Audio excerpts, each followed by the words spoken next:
가장 뜨거운 이슈. 오늘의 헤드라인. 출발 새 아침 헤드라인 인터뷰.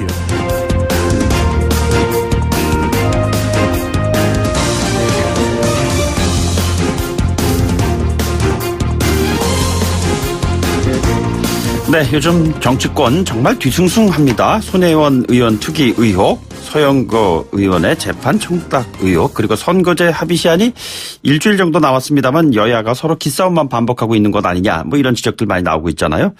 이 복잡한 전국 여당 중진 의원의 생각은 어떤지 궁금합니다. 더불어민주당의 3.1운동 임시정부 100주년 기념 특별위원장 맡고 계시죠. 이종걸 의원 전화로 연결하겠습니다. 의원님 안녕하십니까? 예, 안녕하셨습니까? 이종걸입니다. 예, 먼저 이거 먼저 여쭤볼게요. 어제 당내 3.1운동 임시정부 100주년 기념 특별위원회 출범식 열렸지 않았습니까? 예. 자, 위원장 맡고 계시는데요. 이게 아직 시청자들은 잘 모르고 있어요. 이것이 과연 어떠한 활동을 하게 될 위원회인지 좀 설명해 주십시오. 예, 3.1운동 100년입니다. 네네. 1919년이. 그래서,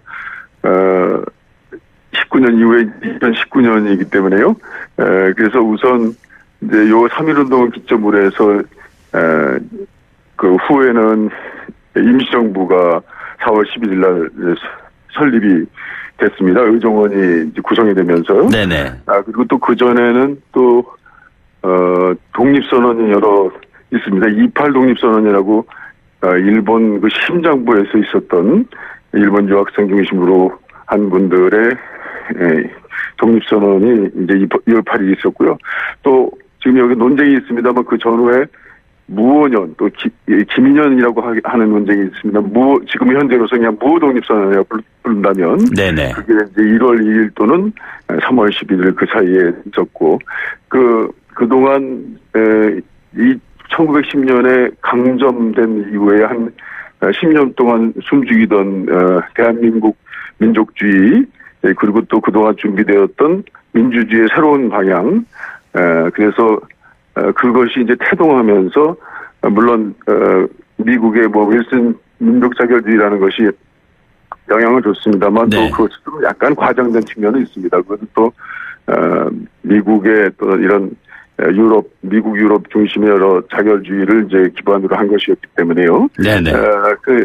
뭐 그런 것들이 이제 우리 새로운 이제 식민지를 극복하고 새로운 이제 나라로 가려고 하는 움직임의 시작을 이제 3.1운동으로 이제 보는 것인데요. 그래서 그것이 이제 한 트랙으로는 민족주의의 각성과 또 한 트랙으로는 현대 민주주의, 그러니까 민주공화국이라고 하는 지금 현대 민주주의를 천명하는 그런 이제 시작이자 또 본격적인 이제 활동이 시작된 것이기 때문에요. 저희들은 이제 그때를 우리 대한민국 민주주의의 어떤 근대 민주주의의 이제 태동이라고 시작하고 있고 또 한 10여 년간 또 그 이전 벌써 이미 을사늑약이라든지 기타 있었던 일제 강점 시대를 이제 본격적으로 극복하려고 하는 이제 민족적 움직임이 시작됐다라고 하는 그 시기라고 봅니다. 예. 그래서 그 100년이 지금 이제 흘렀습니다. 자, 그럼 의원님 말이죠. 이게 지금 남북 두 정상이 지난해 평양 공동선언에서 이 100주년 행사를 남북이 공동으로 기념하자 이런 약속하기도 하지 않았습니까? 그래서 드리는 말씀인데요. 2차 북미 정상회담 일정 2월 말 정도로 지금 예정되고 있다 이런 얘기가 많이 나오고 있는데 그러면은 3.1절에 김정은 위원장이 서울로 답방하는 이런 수순이 아닌가라고 예측하는 분들이 계시는데 가능할까요? 우리 대한민국 중에서는 3.1운동 100년이 갖는 민족 동질성 회복과 평화 번영의 출발점으로 볼 때 그리고 또 한 가지는 3.1 운동 이전에는 그렇게 좌우 대결이 심하지 않았던 민족주의적 동질성이 있었던 것이거든요. 그래서 남북 교류의 정체성 시작, 공동 같은 민족의 시작점으로서의 상징적인 게 3월 1일이니까 그동안 있었던 여러 이제 정상회담이 있습니다만 이제 역사적으로 김정은 국무위원장의 답방이 3월 1일이면 좀 상징적이고 좋겠다라고 하는 이제 바람을 전달한 것으로 알고 있습니다. 그런데 네네. 현재로서는 시기로 볼 때나 그리고 또 지금 현재 볼 때 북한이 3.1운동에 대한 것은 상당히 평가를 하고 있습니다만 임시정부에 대해서는 또 이렇게 평가가 좀 인색한 점이 있습니다. 그래서 예. 그걸 동시에 하고 있는 우리 대한민국의 여러 이제 이번 100년의 시간을 보내는 그 느낌으로는 좀 온도 차이가 있다. 네네. 그래서 아마 3월 1일은 좀 쉽지 않지 않겠나 이런 생각은 하고 있습니다. 그러나 그 바람을 계속 가지고 있습니다. 네. 그런데 이 명칭과 관련해서 3.1 운동을 내년부터 그러니까 그 3.1 혁명으로 명명을 해야 한다. 뭐 이런 의견도 나오고 있고 최근에 이해찬 대표께서도 언급을 하신 것 같습니다. 이런 부분에 대한 어떤 생각 가지고 계시는지요? 기본적으로 이제 3.1운동이 추구하고자 했던 것은 기본적으로 그 평화를 하나의 수단으로 하는 평화 선언을 수단으로 해서 그 일본을 포함한 우리 조선 그때는 조선이라고 표현했습니다. 조선 네네. 또한 다른 나라까지 다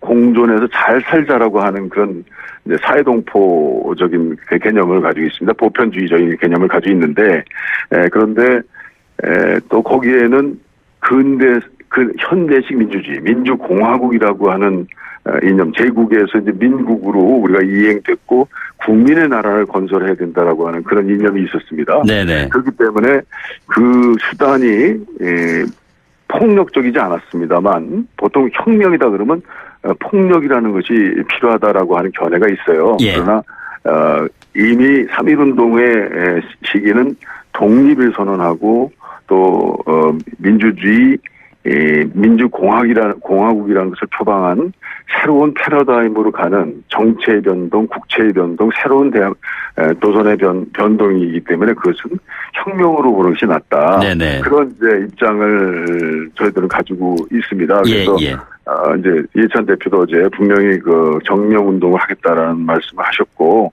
저희로서도 본격적으로 역사학적 뒷받침이라든지 이런 것들을 좀 받아볼 생각입니다. 그러나 네네. 아직까지 그것이 분명히 그 명칭에 그 가지고 있는 그 아주 상징성 또 여태까지 해왔던 역사성에 비추어서 네네. 그걸 이제 신중하게 혁명을 운동을 또 혁명으로 하는 그런 입장은 좀 아직 정해진 건 아니다. 그 입장을 이렇게 이제 개진하고 있는 그런 상황이다 이렇게 보면 되겠습니다. 알겠습니다. 지금 의원께서 사개특위에 지금 소속돼 계시는데 오늘 양승태 전 대법원장에 대한 영장 실질 심사가 진행이 됩니다. 어떻게 될 거라고 보시는지요? 또는 어떻게 돼야 한다고 보시는지요? 예, 그동안 박병대 고영한 전 법원행정처장 또 여러분이 이제 영장 청구가 됐습니다만 그 임종원 전 법원행정처장을 제외하고는 모두 이제 영장이 기각됐습니다. 그렇습니다. 예. 이번에 양 전 대법관의 이제 얘기는 남용 혐의, 사법 행정권 남용 혐의의 중대성 그리고 또 직접 개입 여부가 지금 현재로서는 쟁점인데요. 예. 지금까지 영장 기각한 경우의 사유를 보면 법원은 공모관계 성립 여부를 가장 중요시 여겼거든요. 예. 공모관계. 지금 양 전 대법원장이 사법권 남용이 있을 때 공모관계를 얼마나 구체적으로 입증할 수 있느냐. 그래서 탄탄하게 이것을 수사해서 우리가 짐작하는 것처럼 아주 분명한 증거와 입장이 정해졌나. 분명히 양승태 전 대법원장은 이를 부인하고 있기 때문에 그런 인적 증거로서 그것을 뒷받침해야 되는데 과연 지금 여태까지 해왔던 법원의 그 영장 발부의 어떤 기류로 볼 때 기각 가능성이 좀 더 커 보이긴 합니다만 그러나 국민 정서는 그 남용 행위의 어떤 중대성 그리고 또 국민에게 보여줬던 여러 가지 비춰졌던 것들의 판단은 이번 기회에 사법 행정권의 남용이라는 그 농단 행위는 좀 특단의 그런 조치를 해야 되는 것 아니냐라고 하는 입장을 가지고 있고 저도 그런 입장입니다. 네네. 국민 정서 쪽의 입장을 가지고 계신다 이렇게 정리를 하면 되겠죠? 예, 그렇습니다. 예, 그런데 최근에 민주당의 서영교 의원 같은 경우에도 보면 사법농단 사태 연루됐다 뭐 이런 의혹도 제기되고 실질적으로 보직도 내려놓고 이런 상황이지 않습니까? 예. 민주당의 사법개혁을 하는 데 있어갖고 정작 내부에서는 또 이런 일을 벌이는 거에 대해서 썩 그렇게 탐탁지 못한 것 아니냐라는 시선이 좀 있습니다. 어떻게 생각하십니까? 예, 이 사법농단 행위는 국민들이 사법부에 대한 아주 그야말로 최종적이고 강력한 신뢰를 보내줬던 것을 비추어서 의혹이 있고 의심이 있다면 그건 철저히 파헤쳐서 국민들의 어떤 의심을 해소시켜줘야 될 그런 책임이 있다고 생각합니다. 네네. 그런 과정에 이제 우리 민주당에서도 그런 이제 의원의 민원 업무 처리 과정에서 있었던 것이 어찌 보면은 부탁과 이제 어떤 청탁을 이제 사실 구별이 잘 안 되는 이제 그런 네네. 상황에서 의원들이 이제 민원 처리의 어떤 필요성이나 이제 꼭 해야 되겠다는 생각 뭐 네네. 이것 때문에 했던 것 이런 것들이 어느 누구 하나 좀 사실 이렇게 자유롭지 못합니다. 네네. 그래서 참 이번 계기로 해서 이 내용을 정말 아프게 다 받아들이고 또 어느 누구에게 내로남불이 아닌 어느 네네. 누구에도 이 사법개혁을 추진할 수 있는 동력은 공정성에서 나오는 것이기 때문에 네네. 지금까지의 그런 국민적 눈높이를 엄격한 잣대로 재평가해서 당의 윤리 기준을 만들고 의원들의 행동 준칙도 해야 된다, 네네. 만들어야 된다. 이제 이런 생각을 하고 있습니다. 연장선상에 있는 이슈인 것 같습니다. 부탁 청탁에 대한 경계에 대해서 언급을 해 주셨는데 손혜원 네. 의원 관련해서는 투기냐 투자냐 이 경계에 대한 판단이 지금 내려져야 되는 것이 아닌가 이런 시점인 것 같습니다. 어떻게 보고 계십니까? 예, 손혜원 의원에 대해서는 저도 가깝고 참 그분의 아주 직관적이고 당당한 행동이나 이런 것들이 우리 의원들한테 굉장히 신선한 바람을 일으켜 주셨던 분이거든요. 네네. 그래서 참 그런 이제 개인적 정이 참 아직까지도 그걸 이제 좀 우리 국민들 볼 때 이게 좀 민주당이 왜 저러냐 이런 생각을 하고 있는 분들이 꽤 많은 것 같습니다. 사실 그렇습니다. 투자나 투기냐. 뭐 그런 판단의 문제는 좀 있습니다만 되게 사실관계는 드러나 있거든요. 네네. 근데 이런 생각을 합니다. 공직자로서의 엄격한 자기 관리, 네네. 자기 감시는 국민들이 아무리 요청해도 아무리 강하게 요청해도 그것은 저희들이 받아들여야 된다고 생각합니다. 예.